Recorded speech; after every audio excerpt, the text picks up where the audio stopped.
Hey guys, this is Deep. So guys, आज हम next topic start करने वाले हैं। वो है यील्ड टू कॉल। ये एक नया टॉपिक है और यहाँ पे कॉलेबल एट 100 ऑन और आफ्टर April 1, 2025। तो यहाँ पे ऐसे सिंपली दिए रखा है कि कॉलेबल एट 100 पार पे उसने बाय किया है और after April 1, 2025 yield to first par call. यहाँ पे यील्ड लिंक्ड है पार कॉल से, यानी कि कॉल यानी कि बाइंग अमाउंट यानी बाइंग बॉन्ड से। Since the bond is callable at the par price, यहाँ पे बताया गया है कि कॉलेबल बॉन्ड जो है वो पार प्राइस पे बाय कर रखा है जो कि है 100। तो अभी आगे देखते हैं। Callable bond is more than the yield of comparable option free bond, यानी कि has compare to yield of comparable option free bond जो है उसका यील्ड जो है, इसका यील्ड काफ़ी ज़्यादा है जो कि प्रीमियम के तौर पे पुटेबल बॉन्ड वाले को मिलेगा। तो इसकी वजह से कॉलेबल बॉन्ड का जो यील्ड है यानी कि वोलेटिलिटी हम बोल सकते हैं, जिससे इंटरेस्ट या तो बढ़ेगा या फिर डिक्रीज़ होगा। लेकिन कॉलेबल बॉन्ड के केस में वो हमेशा बढ़ेगा क्योंकि हमें पुटेबल बॉन्ड को वो प्रीमियम देना है, इसकी वजह से। तो हमेशा callable bond is more than the yield of comparable option free bond ऐसे दिया है यहाँ पे। नेक्स्ट देखते हैं, puttable bond is less than the yield of comparable option free bond. तो यहाँ पे आप देख सकते हैं, मैंने जैसे एग्जांपल बताया था कॉलेबल बॉन्ड का, पुटेबल बॉन्ड को यहाँ पे प्रीमियम रिसीव्ड हो गया है यानी कि यील्ड रिसीव हो गया है, तो वो यील्ड को एज अ प्रॉफिट मानेगा। तो इसकी वजह से पुटेबल बॉन्ड जो है वो काफ़ी ज़्यादा कम होगा, यील्ड उसका यील्ड काफ़ी कम होगा क्योंकि प्रीमियम तो एक्चुअल में उसको मिल रहा है, इसकी वजह से। तो yield of comparable option free bond यहाँ पे जो है वो काफ़ी ज़्यादा है पुटेबल बॉन्ड के केस में। यहाँ पे नीचे देख सकते हो आप, इक्वेशन दे रखे हैं, price of callable bond, price of option free bond minus value of call option.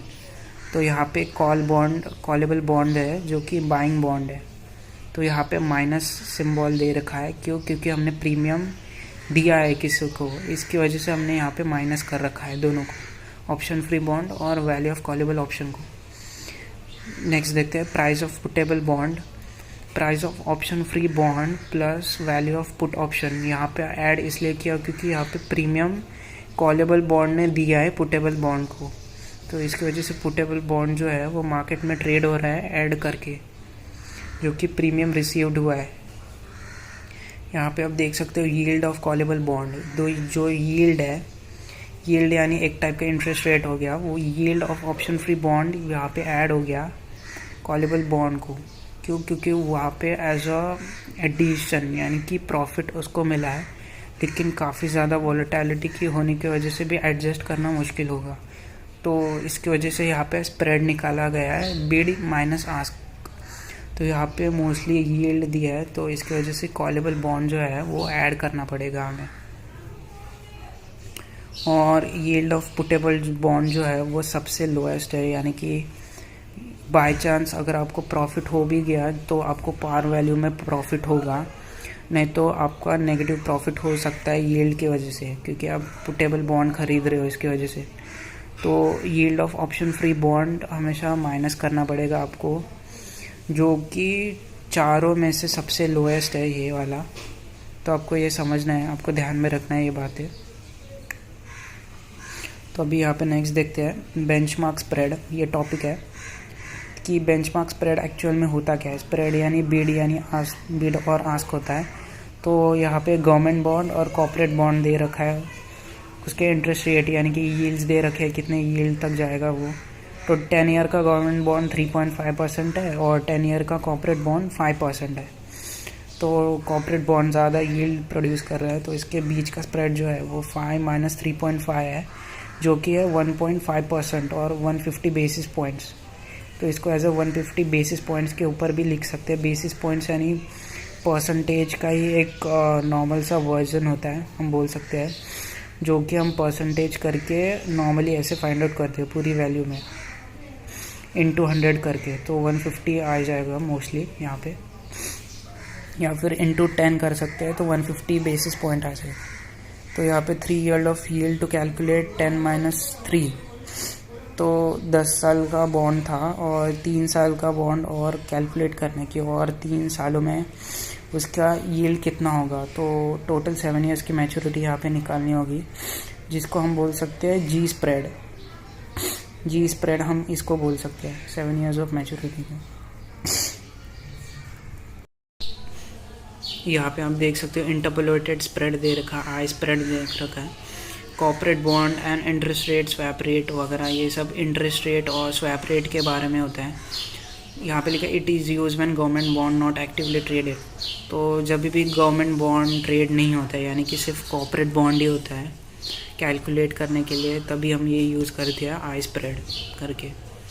तो ये जस्ट आपको समझना है और अच्छे से समझना है कि इसके एक पर्टिकुलर सम था जो कि हमने लास्ट टाइम देखा था इसके ऊपर ही, कि लास्ट टाइम हमने सिर्फ दो कॉर्पोरेट बॉन्ड और गवर्नमेंट बॉन्ड थे और एक सिंगल गवर्नमेंट कॉर्पोरेट बॉन्ड था जो कि हमने लास्ट में कैलकुलेट किया था। तो वो भी एग्जांपल इसी तरह ही है, वो आप जाके चेक कर सकते हो वो कौन सा सम था वो। तो वो सिमिलरली इंटरपोलेटेड स्प्रेड के ऊपर ही था पूरा। यहाँ पे आप देख सकते हैं ज़ीरो वोलेटिलिटी स्प्रेड, यानी कि जेड स्प्रेड बोल सकते हैं, कि यानी कि वोलेटिलिटी बिल्कुल भी नहीं होती है इसमें। G spread and I spreads assumes that spot yield curve is flat.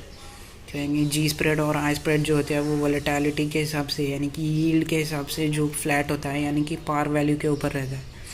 Discounting factors called spot rate, discounting factors को हम बोल सकते हैं स्पॉट रेट्स। इनडायरेक्टली हम स्पॉट रेट्स बोल सकते हैं क्योंकि वो एक्चुअली में काफ़ी ज़्यादा फ़ायदा देते हैं जब भी हमें कोई बॉन्ड ख़रीदना होता है।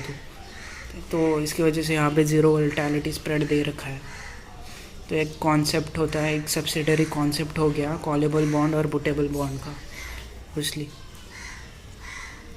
यहाँ पे आप नीचे देख सकते हो सम्स देख सकते हो, डिस्काउंटिंग रेट दे रखे यहाँ पे अलग अलग टाइम्स के 3.50%, 4.50%, 5.50%। तो यहाँ पे पीवी कैलकुलेशन दे रखे है कि कैसे कैलकुलेट किया है यहाँ पे। तो यहाँ पे जस्ट आपको प्रेजेंट वैल्यू कैलकुलेट करना है, तो आपको डिवाइड करना होता है, और अगर यहाँ पे फ्यूचर वैल्यू दे रखा है तो आपको मल्टीप्लाई करना है जस्ट। यहाँ पे आप नीचे देख सकते हो ऑप्शन एडजस्टेड स्प्रेड दे रखे हैं, price is interrelated to cash flow, तो डिक्रीज़ होगा, ऑप्शन एडजस्टेड स्प्रेड रहेगा तो इनके एडजस्टेड डिस्काउंट फैक्टर होता है उसमें। तो यहाँ पे आप देख सकते हो कि value coupon plus face value divide 1 + R + Z minus spread, formula दे रखा है mostly. For callable bond Z spread minus option value on basis point, right hand side decreases, right hand side और डिनोमिनेटर डिक्रीज होगा। ऐसे सारे छोटे छोटे notes मैंने लिखे हैं सारे, कि काफ़ी अच्छे तरीके से समझ पाओ आप। यहाँ पे नेक्स्ट टॉपिक देख सकते हो, floating rate note yields. Reference rate है फ्लोटिंग रेट नोट, यानी रेफरेंस रेट भी बोल सकते हैं।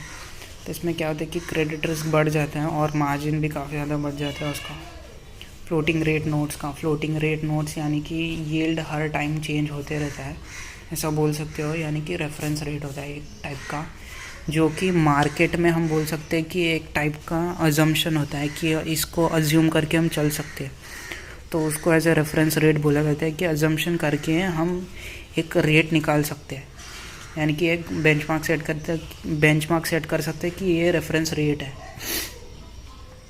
और यहाँ पे डिक्रीज़ हो रहा है यानी कि क्रेडिट रिस्क, तो मार्जिन भी डिक्रीज़ हो गया ऐसा। यहाँ पे आप नीचे देख सकते हो।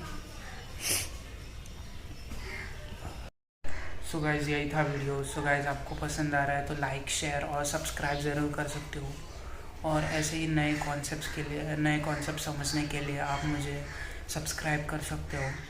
Till the time bye.